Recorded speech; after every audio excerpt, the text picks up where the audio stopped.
आईने हिंदी के एक नए एपिसोड में आपका स्वागत है। और आज के इस वीडियो की हम शुरुआत करने वाले हैं लाइट कॉम्बैट एयरक्राफ्ट तेजस को लेकर आई एक बड़ी अपडेट से।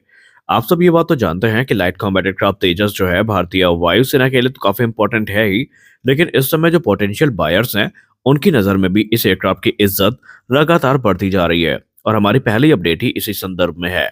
आपको याद होगा हाल ही में प्रधानमंत्री श्री नरेंद्र मोदी जी के द्वारा एक हाई प्रोफाइल विजिट हुई थी नाइजीरिया की, जहां पर दोनों देशों के बीच में आपसी जो संबंध है इनको प्रगाढ़ किए जाने पर काम किया गया था। और जो कोलैबोरेशन है डिफेंस सेक्टर में, इकोनॉमिक डेवलपमेंट में, फूड सिक्योरिटी में, इसको बढ़ाए जाने की बात हुई थी। और सीरीज ऑफ एग्रीमेंट्स हमें साइन होते दिखाई पड़े थे 12 नवंबर को। और उसी दौरान कुछ की हाइलाइट्स की बात करें इस विजिट की, तो भारत के द्वारा जो लाइट कॉम्बैट एयरक्राफ्ट तेजस है उसको लेकर नाइजीरियन एयरफोर्स के साथ बातचीत भी करी गई है।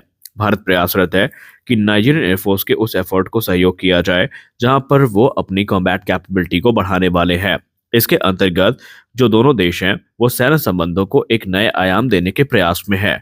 अब अगर हम एग्रीमेंट की बात करें तो भारत ने पहले ही तकरीबन 200 मिलियन डॉलर्स की जो लाइन ऑफ क्रेडिट है उसको बढ़ा दी है नाइजीरिया के लिए।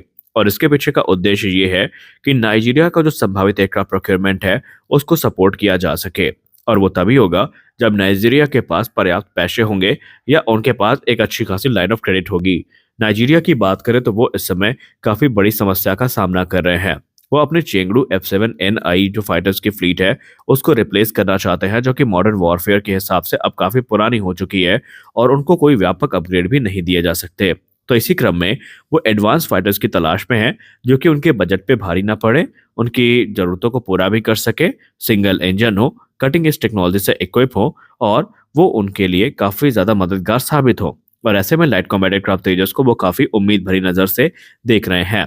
अगर हम तेजस मार्क 1 की बात करें तो ये चाइना के जेव 17 थंडर की तुलना में बहुत सारे एडवांटेजेस को ऑफर करता है, क्योंकि ये एक काफी कैपेबल एयरक्राफ्ट है जो कि नाइजीरिया के लिए अच्छा हो सकता है। लेकिन जब बात एडवांस एवियोनिक्स की आएगी, घातक वेपनरी की आएगी और रिलायबिलिटी की आएगी, तो वहां पर तेजस जेव 17 की तुलना में काफी ज्यादा बेहतरीन है। और अब यहाँ पर 200 मिलियन डॉलर की जो लाइन ऑफ क्रेडिट है इसका इस्तेमाल करके नाइजीरिया चाहे तो इस प्रोक्योरमेंट को आगे बढ़ा सकता है। लेकिन अगर हम ऑफिशियल सोर्सेज की बात माने जिन्होंने मीडिया से बात करी है, तो नाइजीरिया इस समय तकरीबन 4 से 5 जो लाइट कॉम्बैट एयरक्राफ्ट तेजस है उनको खरीदने के बारे में विचार कर रहा है।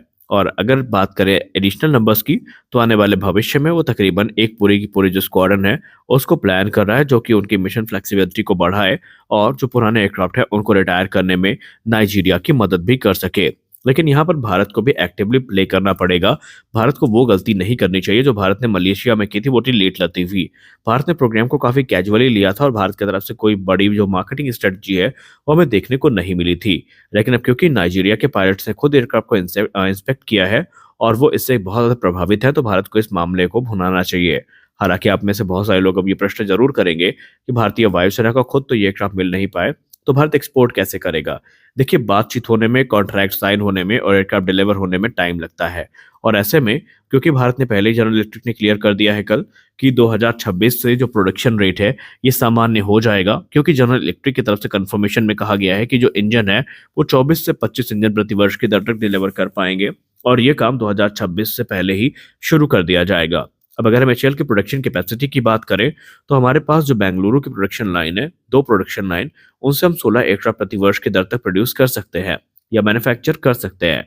लेकिन अगर हम नासिक को काउंट कर लें तो नासिक प्रोडक्शन लाइन के इंक्लूड होने के बाद तकरीबन हमारे पास 24 एयरक्राफ्ट प्रति वर्ष की जो कम मैन्युफैक्चरिंग कैपेबिलिटी है तेजस की, वो ऑलरेडी हमारे पास है। तो ऐसा नहीं है कि भारत एक्सपोर्ट ऑर्डर्स को पूरा नहीं कर सकता, लेकिन उससे पहले इंपॉर्टेंट ये है कि भारत एक भरोसा बनाए अपने पोटेंशियल बायर्स के मन में कि एयरक्राफ्ट काफी कैपेबल है। इंडियन एयरफोर्स भी खुद इनको इंटरेस्ट लेकर काफी ज्यादा आगे बढ़ रही है। लेकिन जब तक इंडियन एयरफोर्स के पास खुद ये एयरक्राफ्ट उचित संख्या में नहीं आ जाते, तब तक जो पोटेंशियल बायर्स हैं उनको कॉन्फिडेंस नहीं मिलने वाला।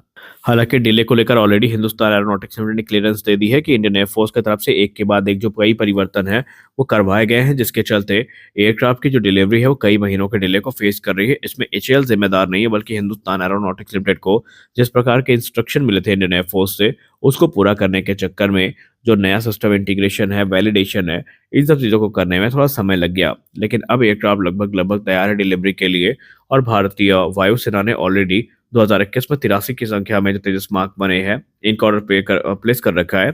तो वहीं एडिशनल जो 97 जेट्स हैं, इनके ऑर्डर को लेकर तैयारियां चल रही हैं, जो कि बहुत जल्दी साइन कर लिए जाएंगे। जैसा कि आपको पता है कि हिंदुस्तान एरोनॉटिक्स लिमिटेड एयरक्राफ्ट के अलावा जो लाइट कॉम्बैट हेलीकॉप्टर प्रोग्राम है, इसमें भी काफ़ी गंभीरता के साथ काम कर रही है और एक के बाद एक जो बड़ी अपडेट्स है हमें एलसीएच को लेकर सुनने को मिल रही हैं।